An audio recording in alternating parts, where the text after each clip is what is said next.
Hi, I'm Phil Winne in the Faculty of Education at Simon Fraser University. My area of research concerns self-regulated learning. Well, what is that? It means that students are actually in command of what they do. They are in the driver's seat when they're studying, when they're participating in classes, when they're working on homework, when they're surfing the internet, and when they're interacting with one another. And what I'm really interested to understand is how it is that students decide what to do and how they can make adaptations to what they do so that they can accomplish their goals more efficiently, with greater happiness, and with greater outcomes. About 15 years ago, a colleague and I, Allison Hadwin, published a paper that described a model of self-regulation. It unfolds in 4 phases. The first phase is one where learners scope out their environment to try to understand what are the features that are likely to affect my engagement in these tasks or with this peer right now. Then, after they've figured out as best they can what those features are, which I should say they often misunderstand, they then go along to try to figure out what should my goal be in this circumstance. And as any teacher will tell you, students have lots of different kinds of goals, not all of them aligned with the objectives of education or what the teacher hopes will unfold in a lesson. Once students have figured out their goal in the second phase, they then lay out a plan, sometimes a very short one, about how they might accomplish that goal. Phase 3 is where students actually get to work in working on the task itself. And for instance, if they're studying for a test, they may be highlighting, they may use flashcards, they may engage in a variety of different tactics and larger collections of tactics called strategies. And finally, a 4th phase is optional. It's called adaptation. That's where students try to figure out, how can I make this work better for me?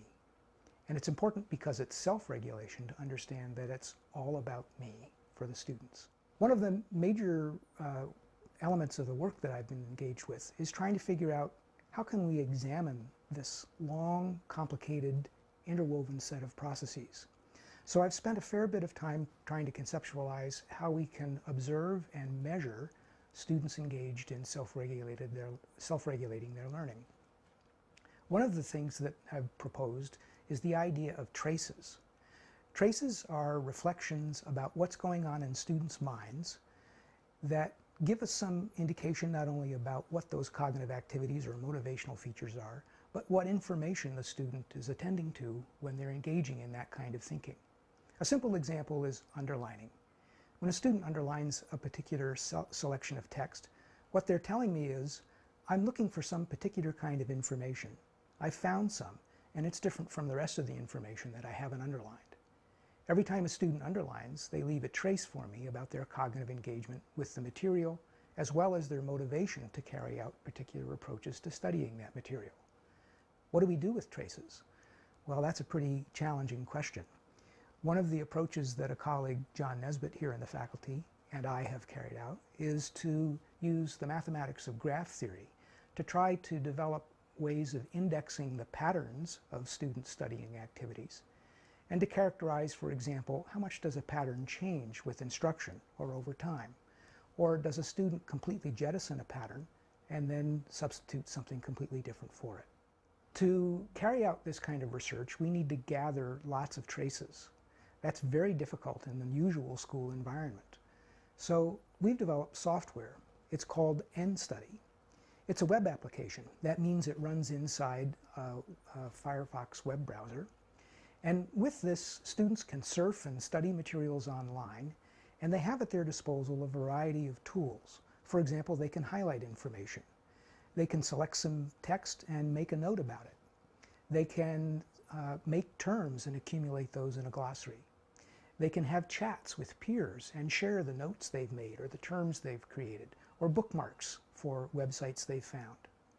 They can gather together and survey all of these objects, we call them, in a library that can be sorted according to, for example, when an object was created or what an object is linked to or whether it was authored by a particular person or edited by a particular person. nStudy records in very, very fine detail everything that the learner does. And these data provide for us a way of characterizing the traces about what information students are engaged with and how they engage with it. and not only what an individual student does, but what a student can do in collaboration with peers. We're just about on the doorstep of releasing EndStudy out into the wild. What we hope to do is involve lots and lots and lots of students so that we can be better able to understand how do students study naturally. How do they make adaptations when teachers or other people on the internet suggest to them different ways they may go about their work? How do they change their normal studying activities when they interact with a new peer who has a different approach to studying? We hope to create a kind of research co-op modeled a bit after something like Costco, where researchers around the world would make a very small financial contribution to cover our real costs for hardware and software maintenance and so on, and where we would be able to collaborate in designing studies, share the data that we collect, and most importantly, involve students directly in helping us carry out our research, which is actually their research, and trying to figure out how they can learn best. So right now, we're engaged in a project that's trying to develop a way that students can receive what we call process feedback. Process feedback is information about what information a student operates on when they're studying, highlighting it, for example, and what operation they carry out, selecting it to distinguish it from other material that they don't highlight. We have some pretty big questions about process feedback. For example, when should we give it? What format should it have? How should we keep track of whether students make any use of it? Will students select it if they're just given options to do that? Should we try to force them to pay attention to it?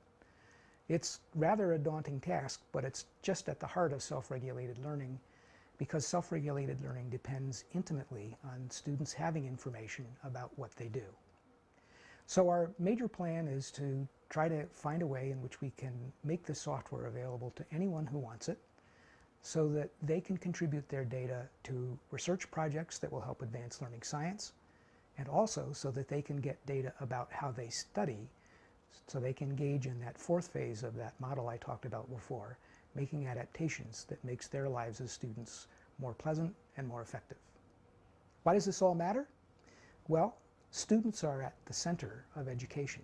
We're in the business of education because we want to help people become all they can, have all the opportunities that they can reach for, and be successful in those activities.